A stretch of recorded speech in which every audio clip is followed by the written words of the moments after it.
call, if you were stranded on a desert island and you were only able to look at 5 numbers, would you be able to see the health of the business? So here we go. One of the things that you'll hear me say is that the problem is never the problem. Okay.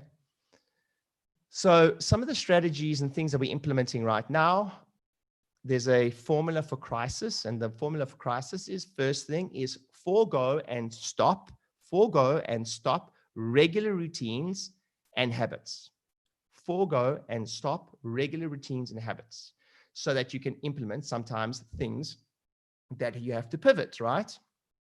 So having said that, that doesn't mean that I truly believe that those that have these foundational business focus rules in place, some of them have taken holidays. In fact, the person that did their record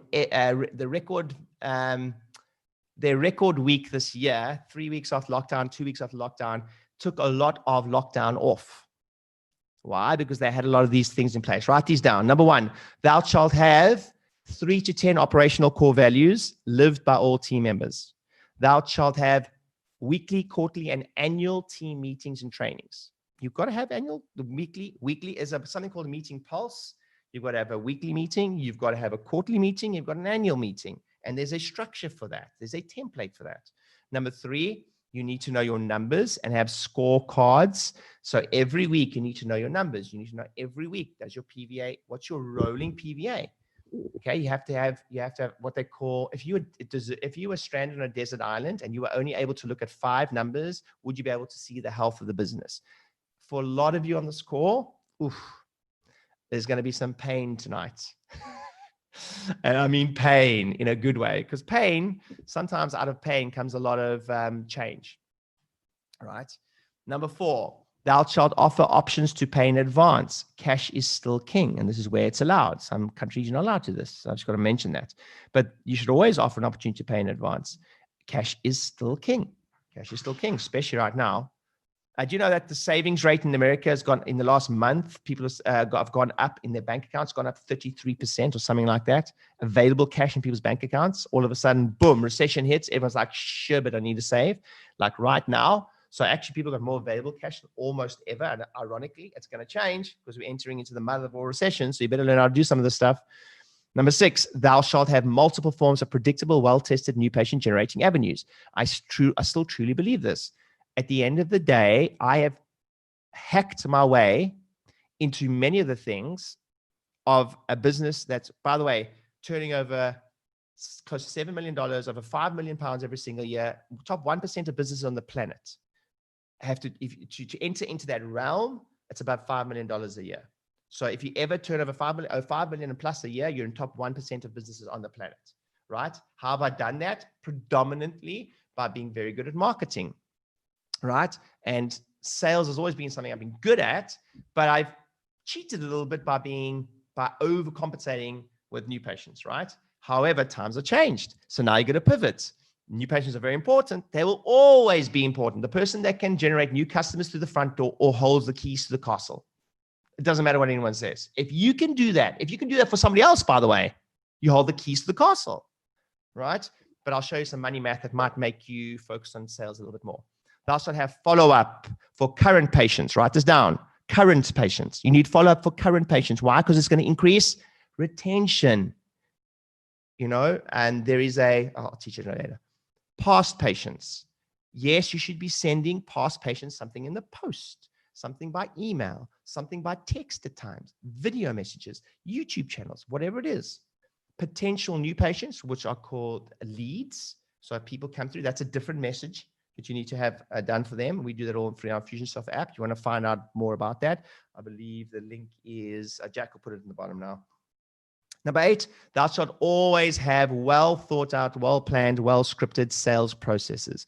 Well scripted, well thought out, thinking about it. Number 9, thou shalt offer information first to potential clients. Many of my inner circle members will tell you they have become literally little celebrities in their towns. Everyone watches their videos. They've got a YouTube channel. They've got podcasts. They've got blogs. They email their database every second day, and they've created a tribe as opposed to just, if I had a penny for every single time I heard the following phrase and I didn't do anything about it, I reckon it's lost me millions of pounds and dollars, is that there's nothing more important than your tribe or your email list, right? But it's only if you're doing something with it. And that was the point of last week, is that right now, your database is potentially the most powerful thing you have. Number 10, thou shalt endeavor to invest both time and money in continually develop yourself and your team. Here's the easiest way to hack sales. Are you ready? Am I feeling it? Are you ready? Yeah. The easiest way to hack sales is make sure you're paying more than you ask other people to pay. Easiest way. You better not be asking people to pay for you, for your service, what you are not at least paying somebody else.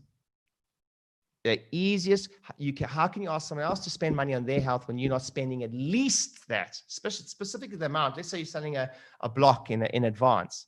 The easiest way to hack sales is, the biggest sale of all is who? Is yourself. The biggest sale of all is yourself. So the first thing I'll tell you right now, if you're not at least spending on yourself what you're asking other people to spend on your product or service, you're in trouble, because you just won't believe it and you'll be inauthentic.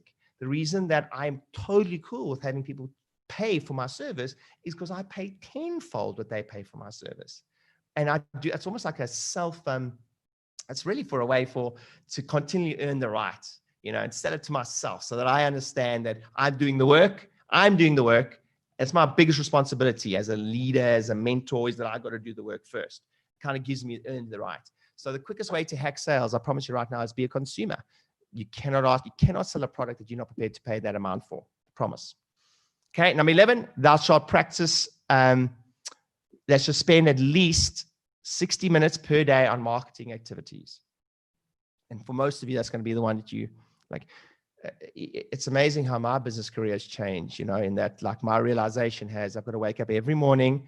I've got to write 2 emails. I've got to write some sales copy. I've got to do a campaign every day. I've got to do it. It's boring as hell, but that's what builds a business, And as I've grown, I've realized that I can't be, people have this misconception that freedom means that you have no responsibility. It's the opposite.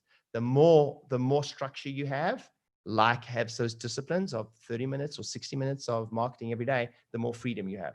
It's discipline leads to freedom, which is lesson I learned.